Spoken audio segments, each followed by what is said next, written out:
Yeah. What? Yeah. That'd be great. Hey, everybody. We're just about to come up with iconic diva Taylor Dayne. And welcome back to this week's edition of Style and Empowerment Chat with Laura and Friends Radio.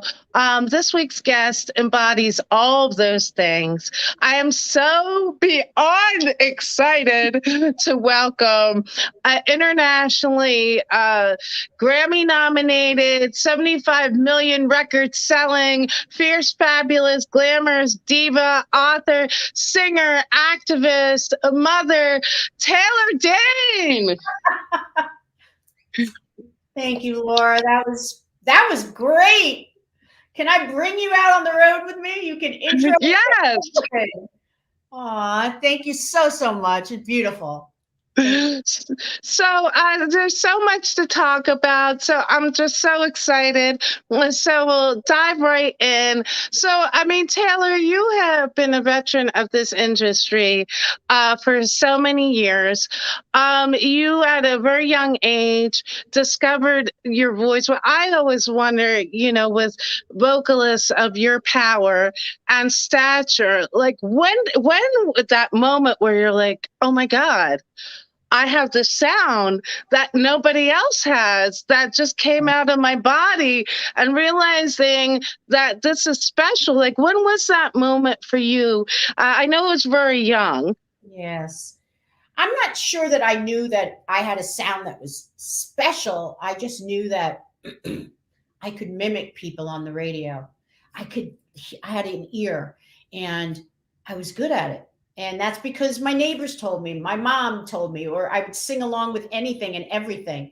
And that recognition and that sort of confidence is what led me to continue, obviously, to sing. But I have to say, by 5, I had a solo in kindergarten, right? Or so I guess by 5, you would say. So I was really the girl that was wrapped by the piano, our little teachers in kindergarten and stuff, and she played the piano, and then she'd be like, sing along. And I was just like, but by then I had a radio, and I was really, my ear was very tuned, but young.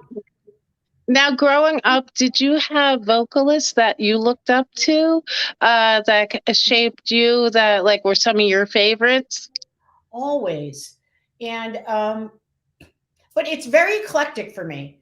So we can always start with the radio, correct? So I would say those were the Al Greens, the Marvin Gayes, but it was also rock groups. There was also Chicago, songs that we hear. Karen Carpenter, whose voice to me, I mean, Close to You is probably, from the Carpenters, one of my top 10 favorite songs. Not only because of the melody, but I know exactly where I was. It's such a sensorial experience for me. Like, I remember I was at the pool where I was when it used to come on, that first, these are what music transfer, it transfers us back to a moment in time. And hence why I'm still touring 35 years later. And people want, these have become classic songs now for my generation. But I would say Karen Carpenter, Annie Wilson from Heart, of course, Joni Mitchell on so many levels as a writer, as her tone and her lyric content, Carole King. These are just so young. Who just got inducted into the Rock and Roll Hall of Fame. Just? I was like, that's at least 20 years overdue. As it should be. I mean, when's Janet Jackson going to get inducted? It's just because can go on and on. But I would also say it was Bad Company. It was Robert Palmer, Robert Plant. These were Steven Tyler. Yes. Oh, of course, Freddie Mercury. Like, these are just, my R&B, of course, was a little later, but of course the Arethas. But I have to say, Al Green, Marvin Gaye, it was a huge influence on me. And, a lot of those singers really cross genres. Like, if you're talking about Steven Tyler and Aerosmith, they are such a unique group because Steven Tyler always brought in elements of soul into his singing. And I really feel he was one of the first to do that. And grit but then they crossed over into hip hop. They also crossed into like the power ballads. And so, I think it's a really great thing as an artist when you can move in lots of different lanes creatively.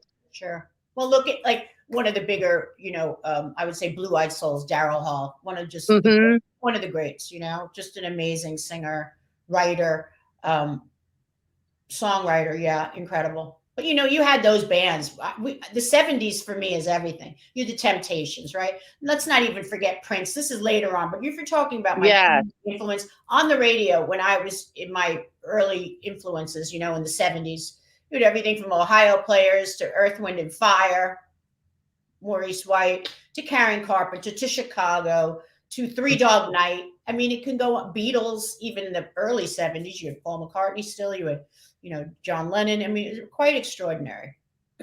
Now, on the radio, Now, when you sit back and look at the stats, I mean, it's just so amazing. 75 million records sold. Like, that's not a coincidence. That's a movement. And it's just worldwide hits. And now that the music industry has moved in the direction of streaming, and it's more about downloads as opposed to people physically going out to the store and flipping through the records and the CDs and discovering an artist, right? It really just even more highlights because you made a lot of those stats in the era where you had to go out and get your music, which means you really loved the artist. Yeah, I remember buying my Thriller album. Do you? Yes. Now, of course, even the one, Off the Wall. Like, let's put Thriller here, but just Off the Wall. Do you know where you were when want to be starting something, or I mean, PYT, like. Oh my God! And then this songs are just. Do you remember the album cover? Because I can't stop thinking about yes, the tuxedo and the dance ball, glitter ball behind him and the white socks. Oh my God. So iconic. That's to me what's missing. That I miss. I miss sitting down with an album because that's what we did. We had time. We weren't in, I can't go into the internet, all that other stuff, but we just sit down and memorize. I would just listen. I read every lyric if they were available. I read me too. Liner note. Yes, I one of the first parts I always went to was the thank yous, because I always was intrigued. Oh, well, who are the people behind it that are important that shaped the person's work or the songs? I'd always look at the songwriters and the pictures. Yes. Steely Dan. Let's just talk about Steely Dan. One of the most incredible acts, if you will, band. But I mean, at the end of the day, you see their liner notes. There is so many musicians on there. I mean, but I had to find out who was playing that guitar part. I needed to know who was on the background vocals. I needed to know in Todd Rundgren. And all you could do was just read the credits. How are you going to get that all in stream? You just can't. Exactly. I miss that. I really do. And that was one of the things that I don't like about the whole digital and streaming and social media, because at that time, this was our way of how we got close to the artist, felt a piece of the creative, looking at everything on the record, on the cover. Yeah. So now you also, in the earlier part of your career, speaking of Michael Jackson, went on tour, on the Bad Tour. What an experience that must have been. It's a good way to start at the top. Right? Yeah, but he's Frank. So his manager was Frank DeLeo, and then Frank said to me, "I'm going to manage you after this tour," which he did. But he said to me, he goes, "Michael says you're exhausting the audience." And I was like, what? What? Hoses, this was pandemonium, and Michael loved it. You're talking the Bad Tour. This was Europe. I've never seen anything like hosing people down. That's how he showed like the video, but his media production was so over the top and so state of art. But what it did was it created such a frenzy. I mean, he was an incredible marketeer. Like, don't forget it. So Very much I was ahead of own his fans time. walking out and screaming and going crazy in front of them on live screens while they were just waiting in the audience while they're getting hosed down because they were there all day in these stadiums waiting for Michael. It was crazy. So I'm exhausting them. I think he meant my big voice and all the other stuff. And of course, Michael really was one of the first pop stars to have a concept album because Thriller and Bad, he was so ahead of his time and influenced so many. So, what was it like being on the road with him and just interacting? And I'm sure it was quite the experience. I'm on single one. Hey, Tell right. And it's a phenomenon throughout Europe. This is true. So it didn't even release in the States until 1988. So this was 87. And I remember that was the summer when he was going throughout all the stadiums and they asked me to come in for a month of shows. And what was it like? I think I met Michael maybe twice because he'd come in probably prior to show, but you really wouldn't. He'd be with his like militia and police and just kind of going through drills so he'd get amped up for stage. Then, he would left stage when he would leave he left more than most did at the time, production value. He was already in an ambulance out through the bottom of the stadiums. So there was no meet and greet. He did everything prior to show, and there was a little of that. And he spoke very lightly and calmly and lovingly. And he was just very light. Hi, Taylor. Nice to meet you. That's how he spoke. Very demure, and yeah.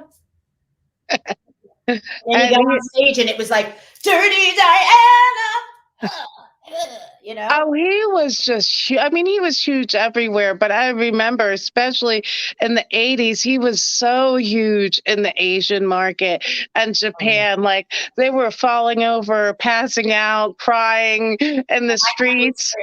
So how big was it? So as I'm saying, Tell It to My Heart blew up. So I was everywhere I was. There was no paparazzi in the States. It was all in Europe. And yes, I was chased. We were chased. And I'll never forget, we were staying at the big hotel in the Mayfair in London. And Michael loved it. And I couldn't even get out the door to get into the hotel. It was just thousands of fans in front, knock you down, you needed security at all times. And in Europe, we did have that. We did have it. Like we just had drivers and then security. You just needed it all. Because it was really, paparazzi was huge there. Huge. And now I often wonder, like at that time, so many huge hits, Tell It to My Heart, I'll Be Your Shelter, Don't Rush Me, all my favorite songs, Every Beat of My Heart. And, you're going from place to place and it is the pandemonium. How do you keep your grounding through all that and just also have center and like self and some privacy because you want to be there for the fans, but at the same point you need to maneuver, do your job, have your wind down time, and everybody's like so what is some of the ways you kind of find your peace and center through all of that? Well, if we're talking then, that's the learning curve. There's no way to, in my opinion, know it unless you go through it. It was, as a woman also, I needed to spend a couple hours in hair and makeup every day. So my time, my grounding time was really small, very small windows. You were going very early mornings because in those days you went to radio. Right. Or it wasn't like, thank God we have Zoom. Thank God we have these. Believe me.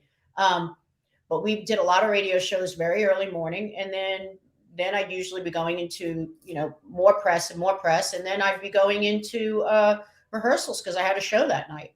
It was, so there's no way to really prepare you for that unless you are the child of somebody that's gone through that and physically gone through that yourself. But I mean, I had the practice. I had, years of being in New York and pounding it, which I talked about. And you started out on the club circuit.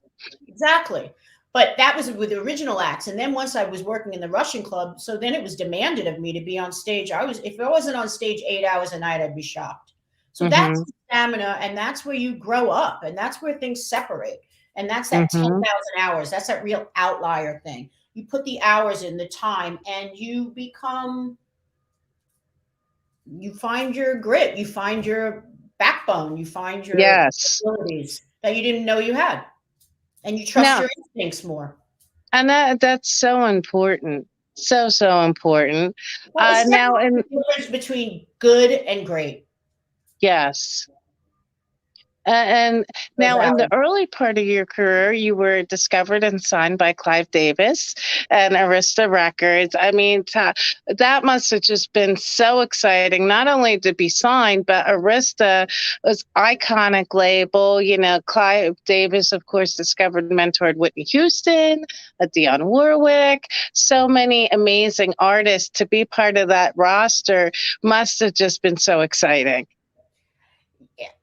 All I remember is, because remember, I'm 20 years, there is no You're Whitney. young and it's a blur. Whitney was 2 years before me, 3 years. So right when that's happening, but there was a radio station, Kiss FM, that started in New York. I was in the Kiss FM, WBLS, and KTU was all these New York stations. But when Kiss started, that was pop music. Then you have Sade. Then you have, of course, MTV, but this is 84, 85. That's when Whitney came out, and then you heard Who's Zooming Who, and I was like, who is Aretha Franklin's back on the radio? Like, right?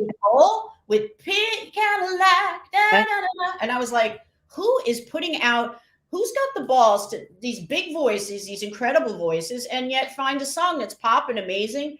And then, of course, Whitney just showed us what a 20-year-old could do.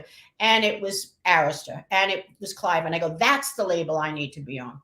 And when they were Tell It to My Heart and Soul, I was like, that's who will get me. That's who will get me. That's what I felt.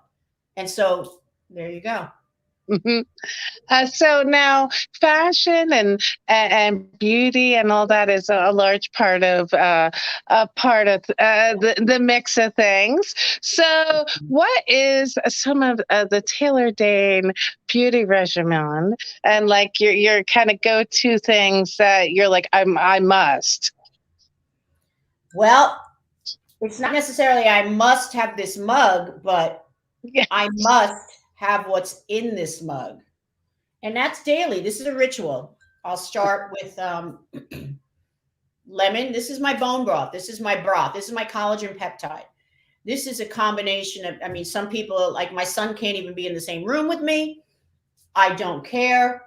I take it everywhere, and I usually start my day off with it. I try to. And when I'm on the road, I have packages now, and it's become more popular than ever, so people can find ways to do it. But what I found is it sets up my guts, my pH. It aligns me. My first thing is lemon in there, hot water. I'll even throw a bag of a green tea bag in there, little apple cider vinegar, and a couple of tablespoons of collagen peptides, and a little turmeric, a little pepper, and you got yourself a bullet. Nice. To me, it helps with my hair. It helps skin. It's helped so much with weight loss and my metabolism a lot, because everything begins in your guts, right? When you feel something, you feel it right here. So where do all disease and dis-ease begins? Like when I don't feel good about somebody, I'm like, right? So this is what we really need to come back to. And I had a great nutritionist that taught me about this probably about 7-8 years ago. And I saw incredible impact on my skin, many things, my hair, and of course, like metabolically, like I'm saying, and weight and health, overall health and wellness. Which is just didn't your grandmama used to say, have some lemon water in the morning? That was always a thing. And as being a Jewish woman, it was always like chicken soup. These are all these warm / they're more Ayurvedic, but they're very healing. And then of course I do put MCT oil in here. That is that fat that allows it to be more satiating, but it also moves weight through you, fat through you. Now, when you're touring or when you're in the period where you're recording and writing, so the stamina of your voice is very much important for what you do. So, what are some of the things that you do ritually, like when you're on tour, keeping, because I know everybody has their thing. So, like, what's your on the road kind of self care, voice maintenance stuff that Number you one, do? sleep. You have to, as a singer, this is a muscle. I have to shut it down. Any Hmm. athlete will tell you the same thing. Without repair and then also rest, repair. This is a muscle. This is a muscle.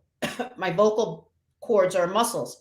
So even you as an interviewer, you understand when you don't get enough rest, what happens is air starts to your cords don't come together like your muscles, they don't hit as well. So air starts going through. So you start hearing more, breathy voice and then husky because it's just air. That's like, and then you go all this. Right. One thing is sleep, rest, and that changes when I'm on the road. I mean, I could be exhausted. Like sometimes, I'm on planes at 6. This, so I really need that shutdown time because that's where I rejuvenate and where my rest here. And then, of course, I vocalize before. When I'm doing hair and makeup is when I vocalize for stage. Um, Other things are, again, this is my bullet. I make sure of that. Um, and vocalizing, those are the big things. And when you're in trouble, you're just in trouble. Like I went on stage once because I didn't think I couldn't. And I had probably 102 temperature. And, as you age, things are not going to respond as well. And Right. I burst a nodule, but I burst a Mm. vocal cord, but I burst a blood vessel in here in my vocal cords, and it just didn't repair because, of course, I kept on tour. Didn't repair well. So then that's scar tissue on top of it. So these are all the things that, any athlete is going to tell you the similar things. If you keep working, it's repair, rest, repair, rest. And that's how I look at this. And that's how my body is. That's how I have to treat it. And some days I'm good and some days I'm not. Right. And it's so Definitely. important, not only practice, but giving yourself the downtime. And I also think too, I know a lot of what I do, I'm around people talking. So as a singer, you're performing the crowds. It's awesome, and you're connecting and everything. But then there's also that point where it's like all the static in your head. You need that quiet time, so that way you can regenerate. Oh, I used to get so mad at my guitar player, my drummer. I'd be like, right after the show, they'd be like, "All right, we're going to the bar or whatever. We're going out. You want to come join us?" And I'd be like, as they're taking their instrument, putting it in a case, locking it up, and going like this, I'm like, "Really? You mean I got to use this? Really?" Or he'd take his sticks and he put them in his stick bag, and then he'd go, "Hey, see you downstairs." I'm like, "No, you won't. No." Yeah. What am I going to do? Keep yabba dabba? All I'll do is talk and blow out this is not going to happen. Right. Mommy's got to go in and shut it down. Remove the makeup, remove the whole. Yeah, that's how it works. So you have a fantastic style and so many iconic music videos. So what's your go-to, like when you're, because on the road, fashion is different than appearance fashion and whatnot. So when you're on the road, what's kind of like your go-to must-have in your bag? And then what's your process of creating the look for each tour and performance? Well, when I'm doing a press tour, it's very different. Some days I'm Hmm. doing 3 different interviews, or 4, 5. It just depends. So Right. I'll work with the stylist. Let's just be frank, and we'll pull looks together, and we'll go through everything. And we'll really, I love a boot. I also love now a high sneaker, and I love that. But today I'm wearing, I'm very into a knit long sweater dress, and I love Right. this peachy. I love a clingier, something that accents because I'm voluptuous. Yeah, So I want upper something that region. Yeah, gives the accentuates hourglass. a smaller waist, and then at the same, and so I need things that actually, and I need things fitted. So even a jacket, you noticed in my earlier tours, I was wearing more suits, and that seemed more like 90s. It was like, think about, Madonna. Everything was power suits. I was wearing a lot of Gautier. I was wearing a lot of Alaya. But it was, really structured shoulder pads. And I think that is always, and I always do love a decollage, not plunging, but this is a good area of my body. So it's all personal. On stage, you'll see I'll wear more cat suits because I'm still pretty active on stage. And I need, when I mean jump things that are very, I know, flashy fun that way. And then you have to layer. So I'm usually putting a coat or some sort of layering on top. So the reveals are kind of sexy. And I do love a high boot, but I do still wear a heel on stage, and it's not simple. I wish I was like, let's go barefoot on stage and kick it, but that's not my vibe just yet. Right. And that's Patti LaBelle's move. She always when she's really into the song, she kicks off her stiletto heels and walks around barefoot. God bless her, Patti LaBelle. Right. Now, do you like to work with just the major label couture designers, or do you also work with independent designers as well? Oh, of course, all the time. There's so many, interesting and cutting edge people coming all the time. I mean, listen, half the time you can go into a store that works most, that's mostly, clothing for strippers, and you can walk out with a great wardrobe for stage. Don't kid yourself. Right. Then you have to get into the art of working with somebody to structure it, build it, bone it. These are all the things, because if you are layering, that's where, and your shoes, same thing. But, right. yeah. It's like fun. And then you always feel so proud of yourself when you find that gem that you had to dig for, and you're like, oh, this piece is awesome. Yes, totally. Well, you look at Katy Perry's, and like hers are so specific. Katy just wears, she's wearing lunch half the time. She's wearing dinner. She's wearing such party, fabulous, fun. That's her signature. For me, it's definitely a little bit more slinky, but I mean, lots of, hair is a very important component for me. And your makeup is always glam and fabulous. Oh, not always, but I really appreciate that. Now, of course, a big part of our show is about self-acceptance and body positivity, and just not allowing any part of the world and reality to put you in a box. But in the entertainment industry, I mean, it's making some movements forward than how it was in like the 80s and 90s. But, a lot of times, especially then, they want to kind of put artists in a box and say, you got to look like this, and you're only relevant up to this time, and all these stereotypes. And, oh, if you're over this and then and this, and you got to look like this, and and there, people will on social media, like, kind of analyze, feel entitled to talk about people's bodies, and which I think is just so wrong.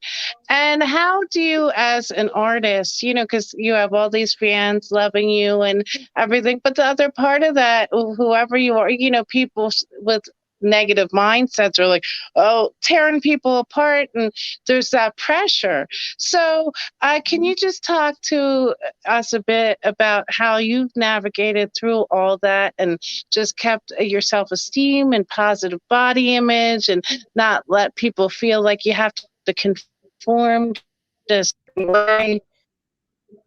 Well, I'm a woman. Let's just start with that. So as a young girl, I mean, even in my book, I talk about it. We are all so, as a young girl, we don't look at ourselves in the mirror realistically. We just don't. That's not what we're taught. We're taught with, here's Cosmo, here's Vogue, here's this. This is what you need to aspire to. But with a guy, with men, and I heard it once from, very attractive guys, but they just said to me, they go, Taylor, why are you looking at Cindy Crawford while you're on the treadmill? I go, because it inspires me. And they go, okay, no offense, but does Cindy Crawford, and gorgeous woman, No offense, but does Cindy Crawford go to a vocal coach and say, I want to sound like Taylor Dayne? Is it conceivable? Is it possible? Yeah. Right. They go, so we're not going to sit here and look at images of Ryan Gosling or Ryan Reynolds and go, hey, man, we're going to look like this. But what guys do is they're group. They're so much more team. They're taught that success comes in team with the group, with the right teams, sports, this. So one player can't just win the game. I mean, sure, we have stars, but like, let's be honest. So it's like, he goes, we're all going to go in a bar. And he goes, you know what? That girl that walks in the door, I'm going to look at her. And this is from a guy's perspective. He goes, that girl's going to walk in the door, and 5 of us, I could be the shortest guy in the room. I go, oh, man. And they go, hey, Joey, you have a good time. You go get it. Right. We'll all go get it. They all just feel it's all for one for all. Whereas a girl goes and she goes, don't touch him. That's mine. Don't they? Like, we have been so driven because obviously there's a lot of biology involved because we pick a mate and we're pregnant for a long time, but that's the one that we got to live with the rest of our lives. They don't. So put biology on top of this. We are far more cynical, far more critical as women on ourselves because we feel like we get one shot, one big shot. Well, you know, obviously things have changed, but I think that's so ingrained in us. And then of course, as body dysmorphia, as women have evolved and as things become more plastic surgery, I mean, we're really like, we're in a losing game. There's a lot of like, it's just not realistic. But you can put fake everything on if you want. Fake hair, fake lashes. And I think, you know, there's a lot of double standards. I mean, there's so many double standards in our society. You have to, as a human being, go back to the core. This is there's losing games and then there's wins, small wins every day. Start your day with affirmations, positive affirmations. Start with a meditation. I am beautiful. That's on my phone. I am beautiful. I'll show you. Because everybody needs to do this for themselves. We are not alone. We are not specific. We're all gravitating this, but you are beautiful. You are beautiful. That's my screensaver. And when I'm not feeling beautiful, or I am. This is the job we need to do. Self-love is awareness and what makes you feel centered and whole. I feel the most beautiful without makeup. Hear me, without it. But when I wake up and my skin's glowing and I feel so beautiful, maybe I made love the night before, maybe I didn't, maybe I had a concert that was just, but I feel, I wake up and I go, thank you, God, for this day. It's one of the best days of my life. Breathing, hold it in, daily practice. That's when you feel you're beautiful. That's when beauty aligns. It's this, and this. You're aligning. It's, you know, the trilogy is real. And that's when you receive your messages, you know, most clearly and reflect and find answers and perspectives on things when you're first affirming and loving yourself and having those still moments and being good to yourself. You need to learn practices for that, whether it's meditation, whether it's and kids, I feel like my younger women, I do so encourage them. I'll do sound baths when I want to lay down and go into a sauna. These are all meditative states that you can put yourself in, add the frequency and the energy and what you're thinking all the time. You must grab the knowledge and the idea that your thoughts are projecting your reality.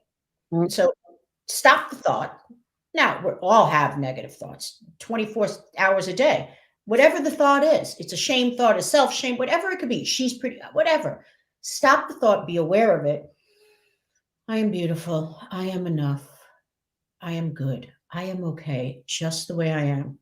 One win at a time, slow and steady goes the hair. That's why you must start your day every day with a daily practice, because that reminds you every day. This isn't just like, I got it, I had therapy and I'm done. This is a daily It's a journey. And it's retraining your mind to be positive, to make healthier choices. And Right. that's not only just what we eat or who we hang with, it's what we put in our own minds. Like you said, not the self-defeatist, What we say. negative. So many people I know, they say, "Oh, I'm so ugly today," or something. I'm like, that's a bad, like, that's not bad. I don't want to say bad or good. It's just those, that talk, that loose talk from your own mouth is boomeranging. Can't do it. You got to just be Now, very, very aware, self-aware of what our talk is. And then our mind talk, and just try and stop it. Use a rubber band. That's a big trick of the trade with many therapists, maybe behavior modification therapists, right? That are working on mhm. anxiety for people. The minute, what causes the anxiety? Stop. I'm safe. I'm good. Do some pranayama breaths. Learn techniques that will help you get grounded. And I had to discover that, learn that. So there was no magic bullet. I mean, you don't get 21 and then over that overnight stardom and think, wow, I've got it all. You might I have got money. it all together. You don't. Not even close. I mean, some people are blessed and they grow up with that family that's so secure and so functional, and they understand it, from their mother, from their father, from their siblings. They have this great network, and they have this knowledge of what receiving, reciprocity and givingness is, and they understand it, and they have a great relationship with relationship. Now, in your book, which I happen to have with me today, Taylor Dayne, Tell It to My Heart, How I Lost My Shit, Conquered My Fear, and Found My Voice. Such Yeah. an awesome, awesome book. Oh, thank And I you. got my little autographed copy. Yes, you do. Thanks. And there are so many great photos through the book. You know, show the audience, get a little preview of some of the goodies in here. All Oh, right, kids, and that's the self-exploring side of me. Did you know I fly fish? Learned that in I my. didn't. That's amazing. Well, when I'm in nature, nature is the most grounding. Obviously, put your feet on the ground, right? But when I'm there, that's the most healing. Every step in when I take hikes is like a prayer. It's like a bead, right? A prayer bead. So that's nature for me. It is really, and of course, you're breathing, you're moving, the energy, the everything that's going on in the out there. So yeah, those pictures are, that's my joy. That's my joy. So now in the book, Taylor shares a lot of her experiences growing up and her home life, and transcending some of the more difficult things she had to deal with. And there's so much inspiration in this book. I just want to share a little bit with the audience to inspire them to go out and get it. So in 2016, Taylor gave a TED Woman talk, which was a mixture of singing and just her reflecting on her life. And speaking about gifts, she just said such an inspiring piece here, where she says here, you see, I believe the power of our greatness lies in the very seed of being, in our DNA. I believe we are born with it. Every one of us born with our own unique seed and our own unique gifts. And which is just so well said. And it's the path to finding that gift and then doing the most with it to be the most impactful. And that truly is the journey through life. Yeah, I mean, not every child gets watered that way, or that little place where they feel they've actually, mostly kids see that with sports, but like even a musician or a designer, there's so many things that one is, there's so many talents and gifts, and everybody Mhm. has it. I don't, I'm just saying, everybody has their seed. How we nurture it, how we water it, how we let it grow, how we blossom, and that's really the growth. That's the journey right there, and how we continue Mhm. when we reach different goals and different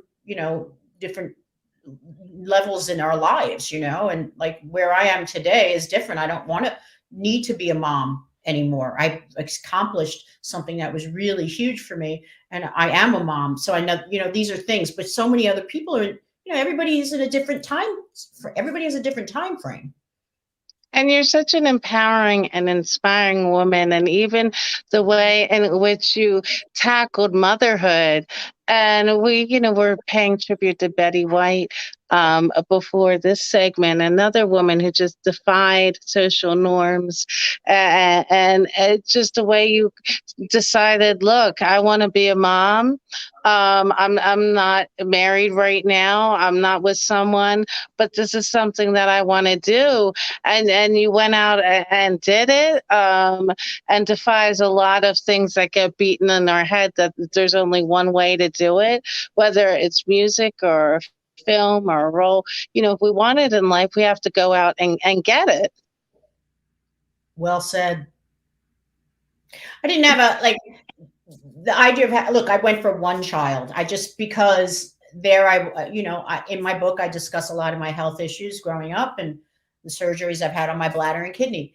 Carrying a child wasn't really feasible. Not over term. I don't know how I would be able to do it. I was thinking of adoption. But as you're getting in your 30s like that, it was really daunting. And I moved to LA, and then there was this opportunity. It was surrogate. And I was like, I didn't even, what does the baby look like? What is it? Even you talk to the most brilliant minds and they're like, what? Fertility? What? Carry an egg, pull it out, carry a one. It's like division, long division. Anyway, but you're right. I definitely am was in the forefront of the surrogacy, and there were only 2 states that were legal at the time. This was in 2000, and there were only and there was maybe like 3 agencies here in California. One was California and Delaware, and 2 of them wouldn't take me because I was a single parent. Wow. One did, and I said, listen, I'm probably more successful than any 2 parents, and I can financially back this. Emotionally, I'll make, I've got to see this through, and it was a miracle. And now, how, of course, I know you took off a couple of years, from touring and recording to raise your children. So what was like the transition back, and what are some of your keys to juggling? I know your children are older now, but when they were younger and you were still performing, how did you juggle all that effectively, especially being a single mom? Listen, I had to. There was no, I felt like I was dad and mom in one, ultimately. But at the same time, you have to trust. I had a 24-hour help at my home. I financed it. I had to do it all. And it was non-negotiables, This is how it had to be. I had twins, not one, twins. The beautiful thing is that I would say when I was performing, because obviously I was the sole provider as well, I would do more weekend warrior stuff.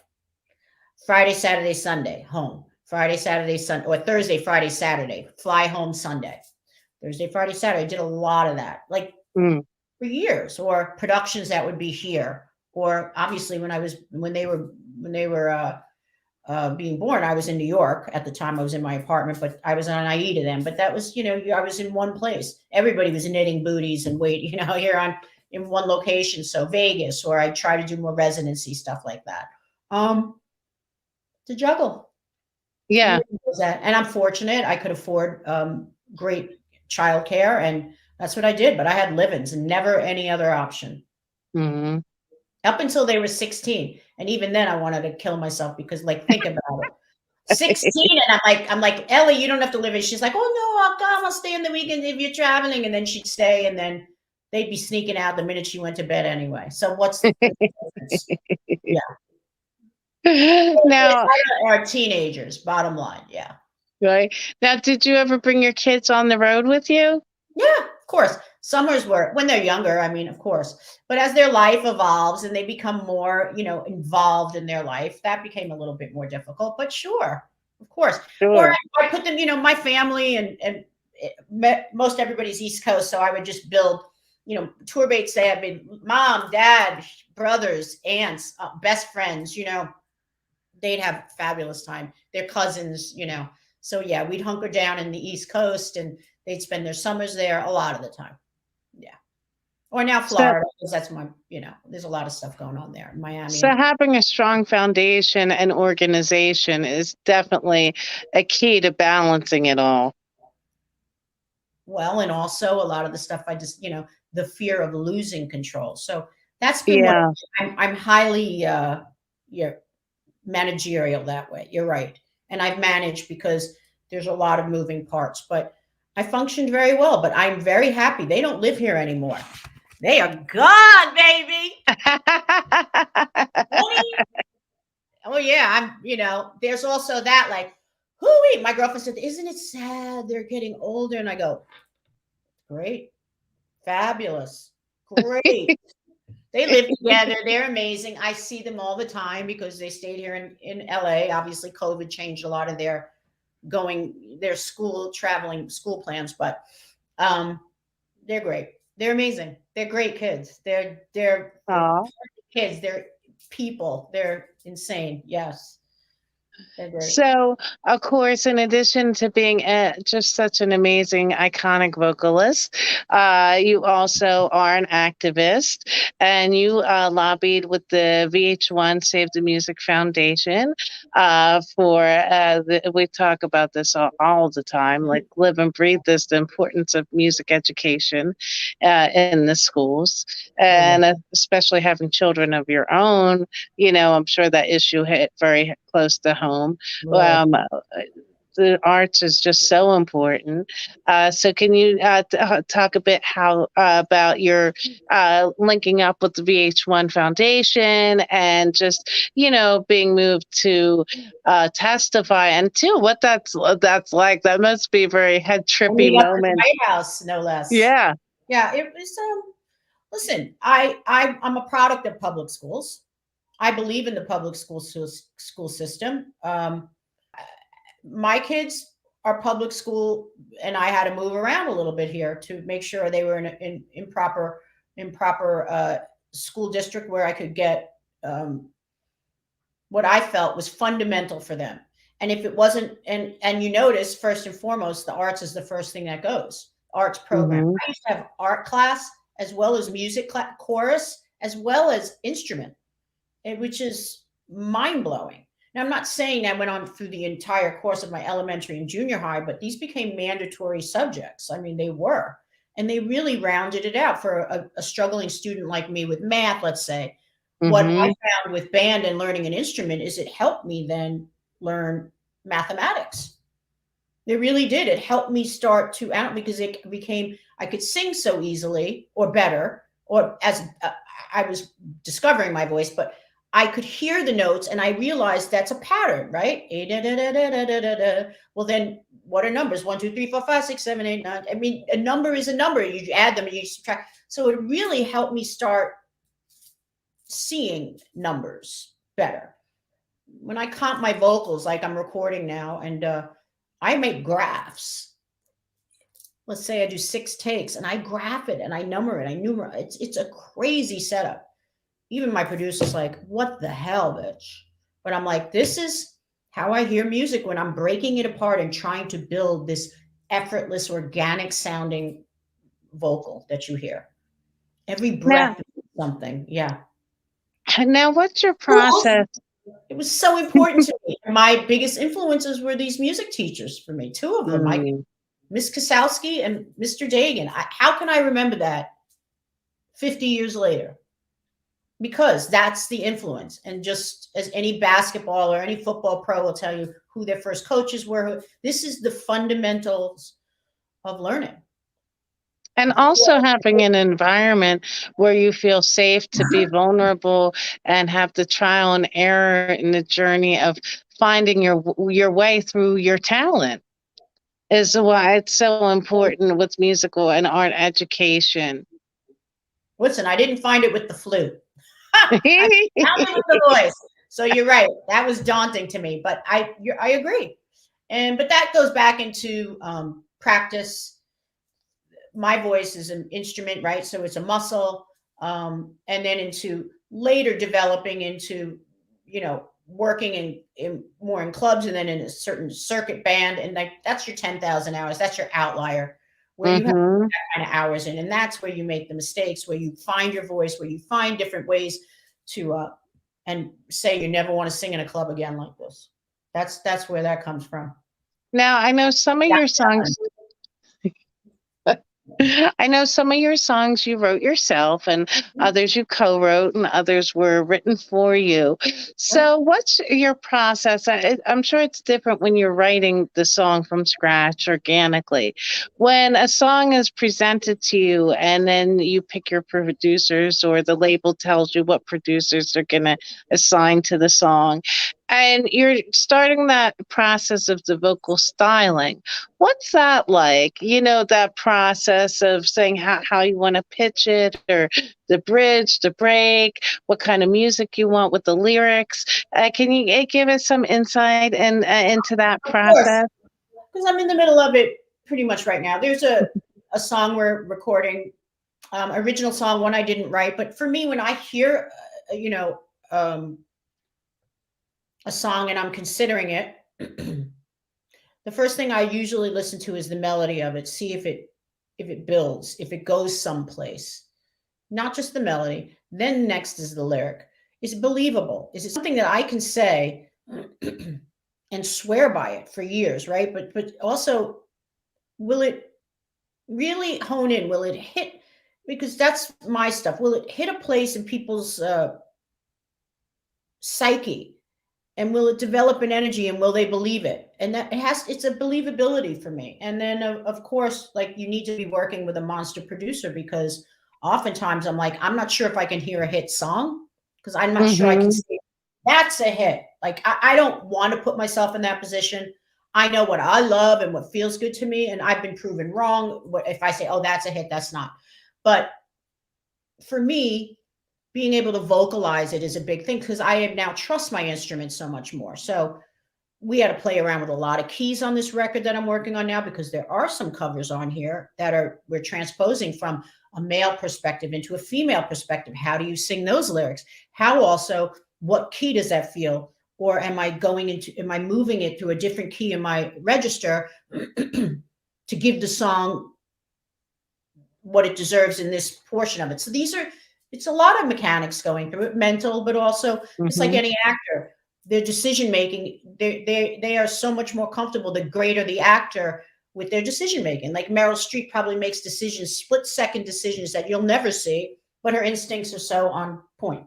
De Niro, these are exceptional actors. So younger actors, you're watching them making decisions or growing into this and becoming. Same with an artist, although in musical artists, they expect, like, your first record, if you have 7 hits, they're like, that's the best you'll ever do. That's it. Stop the press. You know what I mean? Because music is such like a young man sport. Like, people always are like, well, that's it. There's never, those are the greatest music they ever did. And it'll never top that. Because you are coming, there is the energy of that youth, and but I mean, you have to be a little bit more, as an older artist, I do understand that. But there is a youth, there is music for the youth. I understand that completely. You're completely taken over by it. That's now one of the things I also always wondered, when you're doing a song and you're mixing and you get your different versions and you're tweaking, and the song tribunal is voting and all that process.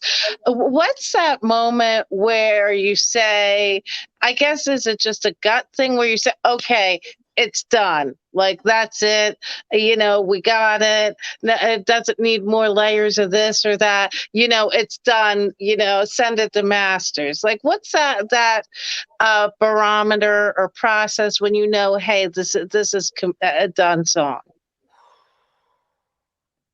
You ask anybody editing a film, they'll say the same thing. Oh my God, should we clip that a little bit? It's never done. But at some point you walk away and you say, and even with the producer, you just have to trust. Like, I'm like, Greg, like, where are we at with this? Like, I go in there and I'm meticulous. Like I said, I write things in a graph, and then I'll go over every part with him, whatever we recorded, drums, bass, guitars, and then I will see how it interacts as we're mixing my vocal into it.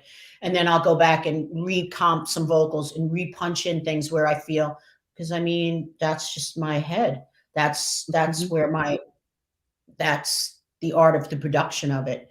And that's what we're doing now, to be honest. And then you just have to trust, and you just have to, okay, this is the baby, and walk away. Stop, you know. Well, we're very excited that you are working on new music. And I can't wait to hear it, and we'll definitely be playing it here when it comes out. So now we touched on this briefly. You also have dipped your toe in the world of acting. Of course, you were in Elton John's very successful musical Aida, which was his first Broadway musical. What an exciting experience that must have been. Yeah. Well, Aida, it's so funny. You think of well, it was also Tim Rice, you know. I mean, yes. It was Tim and Elton did. Yeah, it was Disney. It was one of their first productions on Broadway. I know there was Lion King, and Elton worked on that. So yeah, it was really exciting, and that was like 2001, 2000. It was amazing being on Broadway, and then I went on to do Cats, and I did something with Mel Brooks a little bit after that, and we were working on Funny Girl, believe it or not, with Jules Stein before he passed. Oh wow! Majority of the rights, yeah. So been interesting when it comes to live theater and musicals. It's really was so funny. They brought me in, you know, it was 5 years in the making, Aida. It's just takes, it's such a long journey writing and the the trial and error of scenes and parts. It was amazing. And acting is again a muscle, right? So good actress. I'm not behind the camera every day. I'm behind a mic far more. But I really loved it when you can express that and can fall into it and allow yourself again to be present, because acting is basically living truthfully in imaginary circumstances. But I think, you know, a lot of times people are surprised when singers transcend into acting. But I always thought it was a natural evolution, because in singing, you're performing, you're going into another dimension, you're communicating, and also with music videos, there is a degree of acting with music videos and in stage performance. True, but you're talking somebody else's lines. Just remember, right, exactly. Somebody else's truth. You know, I've had acting coaches say to me, he goes, "What's on the page?" And I go, "Okay." And he goes, "That was paid for already. You're auditioning. You don't have the job yet. What's the job? Your job is to say what's on the page. Like, you have to, and then truthfully."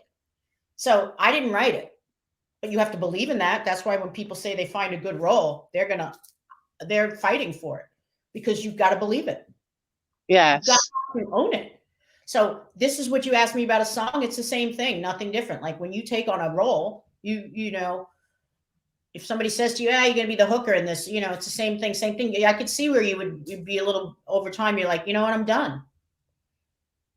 Like, you need to be challenged. And I mean, if you're not challenged, you're not growing, and you always need to push yourself towards doing something different, and just, you know, mixing it up. And sometimes things get a little mundane. You're like, well, I've been doing it's always a great thing to do something new, and then it filters into the other things you do. Absolutely. Well, not necessarily always new. It's just, listen, keeping yourself active. Producing is the big word. When you're producing things, you have a leg to stand on. You're actually what's the better word for it? You're putting yourself on the line. Right. You're putting yourself out there. And some people talk a lot of talk, but they're just not walking the walk. And I got to tell you, those are the ones that aren't producing. They're just talking a lot of crap. Right.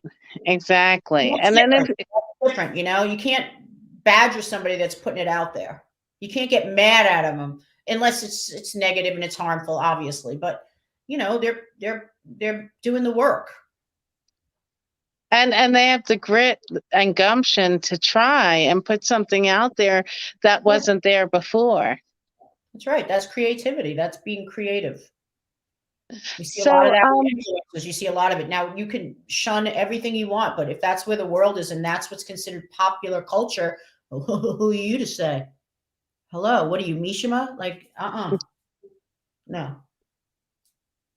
and it's so important too to see other people's perspective, and point of view, and not just looking like how you see the world, because there's Well, a I big didn't understand that until you put a record out that is for the popular, right? right. So then you are like, okay, so it's being judged by the popular. And then once you get a taste of that, you're like, wow. Oh, then you want to keep, record companies, they just want to keep churning that out.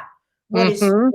and as an artist, it's your job to, okay, appease fans. And obviously now you have them and the public, and yet make it hard, make it have artistic value for you. Right, And I'm not saying exactly. like I can listen to Beatles songs day and night, but I mean, who are we to say? I mean, yeah, I want to hold your hand. I'm sorry. That basically was a bullet. It shot right into people's hearts. Mhm. It's a classic pop song with four young guys bringing it home. And they really changed the whole game, the whole industry, and They pop changed. culture. They changed. Yeah. Their sound So, evolved. Their sound grew. Still within hmm the format of a pop song. yes. Get it? So we evolved with them, or they were so forward thinking, and their sound. So we took the ride. We believed, Hmm. and that's a great relationship between fan and artist. And then when you have Neil fans Young, that, perfect example of that, don't you think? yes, Hmm. and your fans that love you, they evolve with you and take that ride with you over the years, which is a beautiful thing. And we all love you, Taylor. And I just want to say, like, just taking a step off of what you were saying in your book about gifts and finding your it and everything. Life takes turns, and when you're younger, you don't always see that part that's about to be discovered in the right circumstances and bring you to a path that you never saw. It's just an amazing a moment. Just one of the things that I love about this, and having control over my whole brand and everything I do, is to be able to meet artists that I grew up with, that I was listening to maybe when I was having hard times, or coming up in my youth and things like that, and to have these deep, rich, textural conversations. It's just amazing. And when we talk about gifts, I do believe a big part of it is DNA.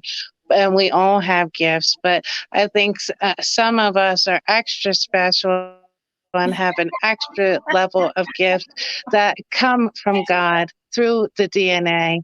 And when you have artists like yourself, Whitney, Aretha, Mary J. Blige, the grades with the talent is so big and beyond that, it transcends body, it transcends DNA, that it really is God coming through Mm. and really delivering you to touch all these people that I always say, and the best artists and music, and the talent is just so big it can't be explained through just DNA. That's God touching that person and giving that person that extra sauce and saying, you're special and you're going to be on a path that's going to touch a lot of people. And you truly have. And I just thank you for all the amazing music. And it's just brought me and millions of people around the world so much joy, your courage. You're just such a confident and bold and a woman, a great role model, and just an all around fantastic person. Wow. Thank you. From my heart, thank you. Thank you. So I You're want to make sure everybody goes out and picks up your fabulous book. And you are on tour right now. I heard a back rumor on from tour. Yay! So I heard a rumor from a little birdie that you might be coming to Philadelphia. Yes, I believe we are. I just saw new dates yesterday. So yes, you guys just go to taylordayne.com. Obviously, that's my official site, or my IG is the real Taylor Dayne, Facebook, and you can see all what's starting to come in on 2022. I know we have like 20 dates up right now, and it'll just keep filling and filling and filling in. Awesome. Well, we're gonna jump into another block of my Taylor Dayne favorites. Of course, you can follow me on Instagram at the Laura Masrick, like and follow the Style and Empowerment Chat with Laura and Friends Facebook page. It has been such a joy just speaking with you and meeting you. And I look forward to seeing you on the road. And thank you for your time and your wisdom. And you're just a delight. And I've been so hype all week. It's been so amazing just to have this time together. Thank you so much, my love. Have a wonderful rest of your day, and I'm honored. Thank you. And the dev is awesome and is the sauce. Nadav. You got Yes. a shout out, Nadav. Yes, your team is fantastic and a reflection of how awesome you are. So have a fantastic day. Thank you so much. You take care, Laura. Bye-bye.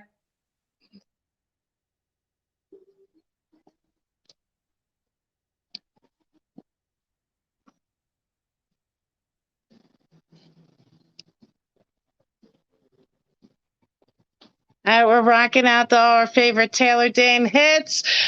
Just wrapped up an awesome interview. You can catch all week. And of course, you can go to iHeartRadio, TuneIn, Alexa, Google Podcast, Spreaker, Stitcher, Amazon Music, Audible to download the audio. Hope you got some inspiration, some great music, and have a fantastic and empowered day.